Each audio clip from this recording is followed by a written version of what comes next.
प्रिय छात्रों, आपका पुनः स्वागत है हिंदी विद डॉक्टर सतीश। अभी मैं अपना प्रचार नहीं कर रहा हूँ, ये आपके चैनल का नाम है। हाँ, इसका पहला वीडियो मैंने बनाया जो स्वर, देखो वर्ण के दो भेद, स्वर और व्यंजन। अभी हम लोग स्वर पर ही बड़ी गहन चर्चा कर रहे हैं, उसकी एक एक चीज़ समझ रहे हैं। अगर आपने पिछला वीडियो देखा होगा तो उसका विभाजन आपने पूरी तरह समझा होगा। अगर नहीं देखा है तो आप उसे ज़रूर देख लें, उसका लिंक डिस्क्रिप्शन बॉक्स में दिया गया है। और अगर आपने वो वीडियो देखा, मैंने पूरे स्वर को केवल एक ही चार्ट में समावेशित किया है, समाहित किया है।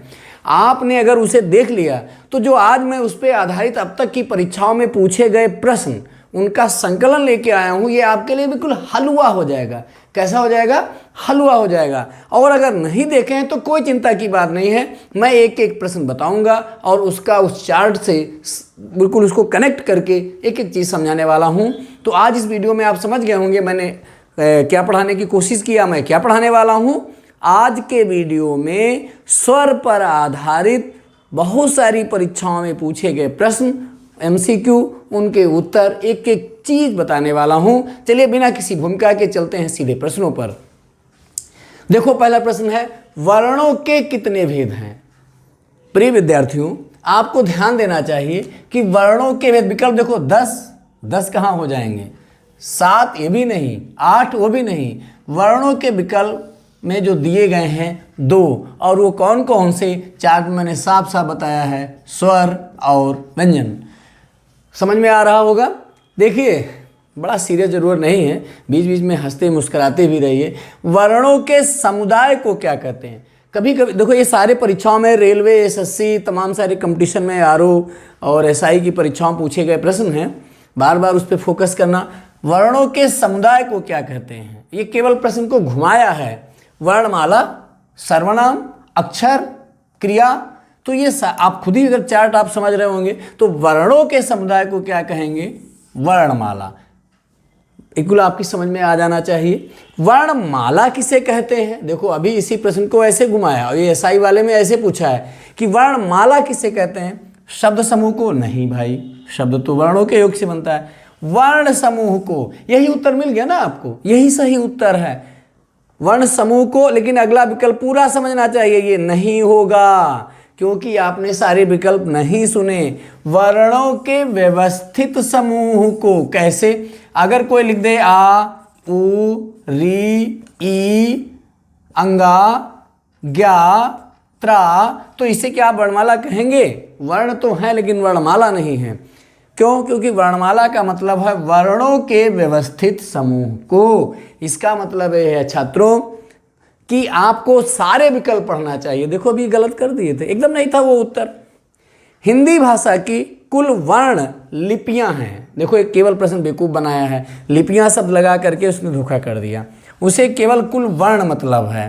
तो 44, 33 और 52 अगर वर्णमाला में कुल अक्षर पूछे जाएं तो वो 52 हैं। और ये हम अगला जो व्यंजन वाला पार्ट बताने वाले हैं, बहुत ध्यान से सुनना, उसमें पूरा व्यंजन का हम चार्ट बना के वर्गीकरण करके समझाने वाले हैं। तो आपका विकल्प इसमें C सही है, 52। शब्द की सबसे छोटी इकाई क्या कहलाती? देखो, ये प्रश्न ऐसा है, हर परीक्षा में पूछा जाता है, लेकिन इसे आपको विकल्प समझने की जरूरत है। छोटी इकाई स्वर नहीं, वर्ण, व्यंजन, अयोगवा। देखो, ये अयोगवा एकदम नहीं, व्यंजन भी नहीं, क्योंकि ये वर्ण का भेद है। तो सबसे छोटी इकाई की जब बात कर रहा है तो आपका उत्तर क्या सही हो जाएगा? वर्ण सही हो जाएगा। अगला प्रश्न है कि लिप चिन्हों के क्रमबद्ध समूह को क्या कहते हैं? देखिए, इसने केवल बेवकूफ बनाया। वही प्रश्न है कि लिप चिन्हों के क्रमबद्ध समूह को क्या कहते हैं, वही प्रश्न, लेकिन बेवकूफ बना दिया। अक्षर कैसे कहेंगे? क्रमबद्ध समूह को क्या कहेंगे? वर्ण नहीं, वर्ण समूह नहीं, क्रमबद्ध जहां समूह वर्णों का आ जाएगा तो आपका उत्तर क्या सही होगा? वर्णमाला। ये आपके सारे प्रश्न परीक्षाओं में पूछे गए हैं। चलिए अगला प्रश्न देखते हैं। जिन खोजा तिन पाइया, गहरे पानी पैठ। चलिए, हम लोग गहरे पानी में बैठते हैं। गहरे पानी में बैठने का मतलब है अच्छे से डीप स्टडी करना। चलिए अगला प्रश्न देखते हैं कि मात्रा के आधार पर स्वर के कितने भेद हैं। अब देखो, अगर आपने वो चार्ट देखा जो मैंने बनाया है कि मात्रा के आधार पर स्वर के कितने भेद हैं, 2 नहीं। मात्रा का मतलब होता है उसके उच्चारण में लगने वाला समय, इसीलिए वो ह्रस्व स्वर, दीर्घ स्वर और प्लुत स्वर। तो कितने हो गए थे? 3। तो आपका विकल्प सही है ये वाला, मात्रा के आधार पर 3। और देखो नीचे वही है भी, वर्ण तालिका के अनुसार ह्रस्व, दीर्घ, प्लुत क्या है। अब ह्रस्व दीर्घ स्वर क्या है भाई? व्यंजन तो है नहीं, घोड़ा हाथी भी नहीं है, क्या हो जाएगा? स्वर हो जाएगा। तो ये आपका विकल्प ए सही। आपको विकल्प से नहीं मतलब है, ये सारे परीक्षाओं में पूछे गए प्रश्न है, आपको सीधे उत्तर समझना है, याद भी नहीं करना यार। ह्रस्व दीर्घ क्या है? स्वर ही तो है, जिनका उच्चारण स्वतंत्र रूप से होता है। ध्यान रखना, स्वतंत्र रूप से उच्चारण किसका होता है? व्यंजन का नहीं, क्योंकि व्यंजनों का उच्चारण स्वर की सहायता से होता है, और जो व्यंजन के उच्चारण में सहायक होते हैं, और स्वतंत्र रूप से केवल उच्चारण स्वर का ही होता है। स्व इसमें लिखा ही है, रा लगा दो केवल। तो आपका विकल्प बी सही है, स्वर उत्तर आपका सही है। स्वरों की संख्या कितनी है? मैंने 10 बार बताया, चार्ट में सबसे ऊपर मेंशन भी किया है। स्वरों की संख्या 11 है, लेकिन भोलानाथ तिवारी ने उच्चारण के आधार पर स्वरों का भेद बता करके उनकी संख्या 10 बताई, और उन्हीं का हम बता चुके हैं डिटेल। तो स्वरों की संख्या 11, सीधे उत्तर लो। स्वर ध्वनि के प्रकार हैं, अब ये ध्यान में रखना है। स्वर के ध्वनि केवल तुमको भ्रमित करने के लिए लगा दिया। स्वर ध्वनि के प्रकार हैं, दीर्घ होता है, प्लुत होता है, ह्रस्व होता है। तो विकल्प आपका क्या सही होगा? उपरिक्त तीनों। ये विकल्प पूरे पढ़ने चाहिए। एक आध प्रश्न तो हमने देखा हम लोगों से भी गलत हो जा रहा है परीक्षाओं में, लापरवाही में कहीं नहीं लिखा होता है, वो गलत हो जा रहा है, या ओवर कॉन्फिडेंस, जैसे देखे ये अच्छा लो सही हो गया, गलत हो जा रहा। स्वरों का उच्चारण केवल बेवकूफ़ बना रहा है। बार बार परीक्षाओं में पूछा गया, कोई टीजीटी में पूछा गया, कोई एसआईएम, अब ये बड़ी अच्छी परीक्षा में पूछा गया। उच्चारण व्यंजनों की सहायता से होता है, क्या बेवकूफ़ी वाली बात है? स्वरों का उच्चारण व्यंजनों से कहते होगा, व्यंजनों का उच्चारण स्वर की सहायता से होता है। अनुस्वार की सहायता से होता है? नहीं, बिना किसी की सहायता से। ये वाला विकल्प सही है। स्वरों का उच्चारण आ, ओ, ई, ये स्वर है, इसमें किसी, लेकिन अगर बोलोगे माँ तो माँ में आ, का में आ, खा में आ, ऐसे है। स्वर किसका भेद है? संधि का। अच्छा, इतना कौन बेवकूफ़ होगा बेटा? समास का नहीं, स्वर वर्ण का भेद है। अब ये बताओ, परीक्षा में पूछे जाने वाला प्रश्न कहीं है, लेकिन परीक्षक ने पूछा है तो हमें बता देना है। चलिए अगला प्रश्न देखते हैं। हम लोग पढ़ रहे हैं तमाम प्रतियोगी परीक्षाओं पर आधारित एमसीक्यू जो स्वर वर्णमाला पर पूछे गए हैं। देखिए, किस स्वर के उच्चारण में दीर्घ स्वर से भी अधिक समय लगता है। अगर आपने पहला वाला वीडियो देखा तो स्पष्ट हो जाएगा, वहाँ मैं सब बता चुका हूँ। अनुस्वार तो है ही नहीं, वो तो दूसरी चीज़ हो गई। अनुनासिक, ये भी दूसरी चीज़ हो गई। ह्रस्व का मतलब होता है कम, लघु, तो ये अपने आप में नहीं है। सारे विकल्प अगर आपको पढ़ना आ गया तो कोई भी परीक्षा हो, उत्तर तो उसी में लिखा होता है, उसके लिए पढ़ने की क्या जरूरत है? ह्रस्व तो लघु, ये अपने आप में प्लुत सही हो गया। प्लुत क्या लिखा है? प्लुत। ह्रस्व का मतलब कम, जिसमें एक मात्रा। दीर्घ का मतलब 2 मात्रा। प्लुत का मतलब 2 से अधिक। प्लुत स्वर कौन सा है? औम नहीं, मैं आपको बता चुका हूँ। ये हिंदी के 3 जैसा निशान बीच में बना होता है, तो ये वाला होगा ओम। क्या होगा? ओम। ये जबकि हिंदी का स्वर नहीं है, ये हिंदी का स्वर नहीं है। ओम हम लोग लिखते हैं ऐसे, लेकिन आपका विकल्प ये सही है। इसने पूछा है प्लुत क्या है। किस स्वर को संयुक्त स्वर माना गया है? किन स्वरों को, चाहे इसको ऐसे कर लो, भाषा इसकी सही नहीं लिखी थी लग रहा, किन स्वरों को संयुक्त स्वर माना गया है? कौन कौन से? आ और आ। देखो, संयुक्त का मतलब आप लोग सही समझे, जुड़ा हुआ, लेकिन वो सजाती स्वर होते हैं तो संयुक्त नहीं होते हैं। जैसे बड़ा आ का निर्माण तो आ प्लस आ हुआ, इसमें कोई दो राय नहीं, लेकिन ये संयुक्त स्वर नहीं, ऑथेंटिक है। ई भी नहीं है, जिसमें चारों विकल्प आपके संयुक्त हों, जो अलग अलग स्वरों से मिक्स करके बनते हैं, वो संयुक्त स्वर कहलाते हैं। संयुक्त स्वर का मतलब आ ही नहीं है, वो जो अलग अलग, जैसे आ और ई मिलके ए हो गया, आ और ऊ मिलके ओ हो गया, ये वाला विकल्प आपका सही है। अगर ये समझ में कम आ रहा है तो पहला वीडियो आप जरूर देख लीजिए, जिसमें चार्ट दिख रहा है बोर्ड पर बना हुआ। कौन सा मूल, ध्यान रखना है, केवल बेवकूफ परीक्षाएं बनाती हैं, बाकी उनमें दम नहीं होता है। कौन सा मूल दीर्घ स्वर नहीं है। अब जब दीर्घ लिख दिया और मूल लिख दिया, अब आपको ऐसा स्वर ढूंढना है जो संयुक्त टाइप का होगा। जैसे बड़ा आ नहीं हो सकता है, इसने कहा मूल दीर्घ, तो बड़ा आ मूल दीर्घ है क्योंकि ये आ प्लस आ से बना है, इसलिए ये विकल्प आपका सही नहीं होगा। बड़ी ई मूल दीर्घ है क्योंकि ये ई और ई सजाती स्वर से बने हुए हैं। बड़ा ऊ मूल दीर्घ स्वर है, इसने कहा है नहीं है, तो इसमें संयुक्त स्वर विकल्प सही होगा। आ और ऊ मिलके ओ होता है, इसलिए यही उत्तर सही होना चाहिए। हिंदी स्वरों का वर्गीकरण जीभ के आधार पर किया जाता है। किसके आधार पर? कई आधार हैं उसके।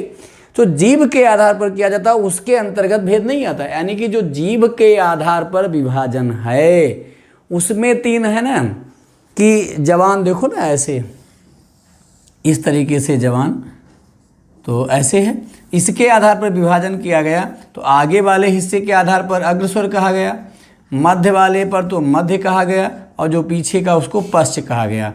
हमने आपको एक ट्रिक भी बताई थी, अग्रे यानी कि आ, अग्रे अग्री, ये जो उच्चारण में आ रहे हैं वो अग्रस्वर हैं, और अग्रे अग्री अम, आ जो है मध्य स्वर है, बाकी सब पश्च स्वर हैं। तो ये ध्यान दे लेना है। आधार पर नहीं आता है तो अग्रस्वर आता है, मध्य आता, पश्च आता है। इसमें देखो अग्र है, मध्य है, ये भी है, पश्च भी है, ये वाला नहीं आता। तो आपका विकल्प कैसे हो जाएगा? डी। मैं समझाते भी चल रहा हूँ, इसे ध्यान से समझना, ये किसी न किसी परीक्षा में पूछा जाएगा। अर्ध विव्रत, ये बताए थे मुखाकृत के आधार पर, मुख खुलता है कैसे, विव्रत का मतलब खुला होता है। तो अर्ध विव्रत, विव्रत, समव्रत, अर्ध समव्रत, अर्ध विव्रत। अर्ध विव्रत के आधार पर स्वर का बताना है, बड़ा ऊ नहीं। अर्ध विव्रत का मतलब है थोड़ा ज़्यादा, विव्रत ऐसे थोड़ा ज़्यादा, ए ऐसे, और समव्रत आ ऐसे, तो इसमें थोड़ा ज़्यादा खुला हुआ, तो इसमें ऐ सही हो जाएगा। ये आपका विकल्प थोड़ा ज़्यादा। कौन सा वर्ण ओष्ठ नहीं है? देखो अभी हम एक अगला चार्ट पढ़ाने वाले हैं व्यंजन पर, उसमें हम आपको बताएंगे व्यंजनों का वर्गीकरण और उसका उच्चारण स्थान। जैसे अकुह विसर्जनीया नाम कंठा, इचुषा नाम तालु, ऋतुषा नाम मूर्धा, ऋतुषा नाम दंती, रेतो कंठ तालु, धेतो कंठोस्थो, बकार से दंतोष्ठो, ये वाली लाइन से हम आपको समझाएंगे। तो यहाँ पर देखेंगे कि ओष्ठ नहीं है। अब थोड़ा इसको समझ लो, वहाँ बाद में चर्चा करेंगे। जिनके उच्चारण में होठ चिपकते ना हो, देखो अगर आप बोलोगे माँ, माँ में होठ लग रहा, ये है बा, ये है, और ऊ, ऊ में नहीं है, ओष्ठ नहीं है। तो कौन सा वर्ण ओष्ठ नहीं है? इसमें विकल्प दोनों लिख दिया, गलत लिख दिया है। तो आ का भी सही है, देखो ध्यान रखना, आ कैसा है? कंठ है। और ऊ को अगर देखेंगे वृत्ताकार समवृत्ताकार, इसमें भी होठ का वो है ऊ, उपमध्यमानिष्ठी, तो वो भी है। तो आपका विकल्प इसमें क्या सही हो जाएगा? आ, क्योंकि अकुह विसर्जनीया नाम कंठा, आ का उच्चारण कहाँ से हो रहा है? कंठ से हो रहा है। आ, इसमें कहीं होठ नहीं लग रहा है, होठ की कोई बनावट नहीं है, इसलिए ये विकल्प क्या सही हो जाएगा? बड़ा आ सही हो जाएगा, जो होष्ठ नहीं है। चलिए अगला प्रश्न देखते। और सब लोग कैसे हैं? बढ़िया लग रहा है? चलिए भाई, थोड़े क्वेश्चन और बचे हैं, बहुत बोर होने की जरूरत नहीं है, पढ़ लिया जाए, फ़ायदा ही मिलेगा। हिंदी वर्णमाला की री ध्वनि है, अब इसे देखना है। स्वर, व्यंजन, संयुक्त व्यंजन, अर्धस्वर, इसको स्वर ही माना गया है, क्योंकि स्वरों की संख्या 11 तभी होगी जब री को स्वर आप मानेंगे। भाषा विज्ञान की दृष्टि से बड़ा ऊ किस प्रकार का स्वर है? ये ध्यान रखना है। देखो वो वाला तो आपको ध्यान रखना पड़ेगा। पश्च विव्रत, अग्र संव्रत, अग्रे अग्री अम आप, तो पहले तो 2 विकल्प इसमें आउट हो गए। अग्रे अग्री में ये वाला भी नहीं फिट हो रहा, ये भी नहीं बैठ रहा। बड़ा ऊ जो है वो है पश्च स्वर। अब पश्च स्वर में आपको ये देखना है कि विव्रत है कि संव्रत है। संवृत का मतलब लगभग बंद, बहुत कम खुला हुआ मुंह, अब विव्रत का मतलब फैला हुआ। तो अब इसको बोल के देख लिया जाए, तब इन दोनों में से क्लियर हो जाएगा। ऊ ऊ ऊ, यानी कि बहुत कम खोल के भी काम चल जा रहा। तो ये विकल्प आपका डी सही हो जाएगा, पश्च संवृत, ये वाला सही हो जाएगा, विव्रत वाला नहीं सही होगा। कौन सा शब्द स्वर का वर्गीकरण नहीं है, ध्यान में रखना है। स्वर का वर्गीकरण प्लुत है, ह्रस्व है, संयुक्त स्वर होते हैं, द्वित्व नहीं होता है। द्वित्व वहां पर जैसे इक्का, दुक्का, कच्चा, पक्का, ऐसे शब्द द्वित्व कहलाते हैं, जिनमें एक वर्ण दो बार हो, एक आधा हो एक पूरा, जिनमें ध्वनि केवल मुख से निकलती है। ध्यान रखना, दो डॉट हैं आपके पास, एक ये वाला है जिसको अनुस्वार बोलते हो, एक ये वाला है जिसको अनुनासिक बोलते हो। इसमें केवल नाक से, जैसे हंस, अंगद, है ना, और इसमें क्या होता है जैसे हंस, संभल। तो ये आपको ध्यान में रखना है, इसमें नाक से बहुत कम, मुंह से ज़्यादा, इसमें केवल नाक से। तो देखो इसमें देखा जाता है, चेक करते हैं हम लोग कौन सा। अच्छा, वृत्ताकार स्वर, समृत स्वर, अनुनासिक स्वर, अब ये सब नहीं होंगे। निरनुनासिक, अनुनासिक, अब ध्यान रखना, वृत्ताकार स्वर इसका कोई मतलब नहीं, समृत स्वर इसका कोई मतलब नहीं, अनुनासिक स्वर और निरनुनासिक। तो आपको इसमें अनुनासिक, अनुस्वार और अनुनासिक। निरनुनासिक वहाँ पर होते हैं जो केवल मुंह से उच्चारण होता है, जैसे इधर, उधर, ये वाले। यहाँ पर ये विकल्प आपका ये वाला सही है। कौन से शब्द में अनुनासिकता है, ये ध्यान रखना। अनुनासिकता का मतलब चंद्र बिंदु, नॉट डॉट, ये वाला नहीं, डॉट इज, है ना, ये वाला नहीं। संभावित, संभावित, देखो नाक झन्नारे, ये होगा नहीं। संभावना होगा नहीं, संभव होगा नहीं। शब्द है संभालना, अभी मैं बता रहा था, ये वाला आपका उत्तर सही हो जाएगा। ओ और औ किस प्रकार के वर्ण हैं? ओ और औ कैसे? तालब्य। इसमें जब आपको अगला हम वीडियो बनाएंगे उसमें आपको पूरा बताएंगे वही, जैसे कैसे अकु विसर्जनीया नाम कंठा, आ और का वर्ग, अकु विसर्जनीया नाम कंठा, इचुसा नाम तालु, एदेतो कंठ तालु, उदौतो कंठोष्ठम। वहाँ से अगर लाइन लेंगे तो आपको याद हो जाएगा। इसको स्नान करने का मंत्र समझ के रोज रटना है कि उदौतो, उदौतो और कंठोष्ठ, तो ये वाला विकल्प सही हो जाएगा। स्वर ए और ऐ का उच्चारण स्थान कौन सा है? फिर पढ़ोगे अकु विसर्जनीया नाम कंठा, इचुसा नाम तालु, ऋटुषाणाम ऊर्धा, एदयतो कंठ तालु। देखो मुझे रटा है तो उत्तर अपने आप आ जा रहा है। एदयतो कंठ तालु, आप इसको रट लो और ये आपका विकल्प सही हो जाएगा, कंठ और तालु। एदयतो कंठ तालु, कंठ और तालु, तालु जीवा के पीछे का भाग होता है। मेरे प्रिय विद्यार्थियों, छात्रों, आज हम लोगों ने क्या पढ़ा? आज हम लोगों ने वर्णमाला के अंतर्गत उसके विभाजन स्वर पर आधारित, पिछला वीडियो में हम लोगों ने चार्ट बनाया, उसका क्लासिफिकेशन किया, वर्गीकरण किया, उसकी एक एक चीज को समझे। और इसमें हमने इन पर आधारित केवल स्वर पर, अभी व्यंजन हम लोग टच ही नहीं करें, एक एक प्रश्न जो अब तक की सभी परीक्षाओं में किसी न किसी परीक्षाओं में पूछे गए हैं उनका संकलन प्रस्तुत किए। मुझे पूरी उम्मीद है कि आपकी समझ में एक एक चीज आ गई होगी। फिर भी यदि आपको कोई प्रश्न संदेह लगे तो आप कमेंट बॉक्स में जाकर लिख दें, और नहीं तो हम लोगों का व्हाट्सएप नंबर 8115666944, इस पर लिख के भी आप अपनी समस्या का समाधान पा सकते हैं। बात समझ में आ रही? मैं एक चीज़ बार बार कहता हूँ, यूट्यूब पे बहुत स्तर गिर चुका है, हर चीज़ अच्छी लगने वाली वो आपको फल नहीं देती है। जैसे संस्कृत में श्लोक है कि मनीषणा संति न ते हितैषिणा, हितैषिणा संति न ते मनीषणा। जो हितैषी हैं वो मित्र नहीं हैं, जो विद्वान हैं वो मित्र नहीं है, जो मित्र हैं वो विद्वान नहीं है। ठीक उसी तरह जो कोई औषधि हो वो गुणकारी भी हो और स्वादिष्ट भी हो। जो बहुत चटपटे हैं ये समझ लो निश्चित ही अधूरापन है। आपको वीडियो ठीक से देखना चाहिए, समझना चाहिए, प्रश्नों को जानना चाहिए, उनके हल कैसे खोजे जाएं इसे आपको समझना होगा।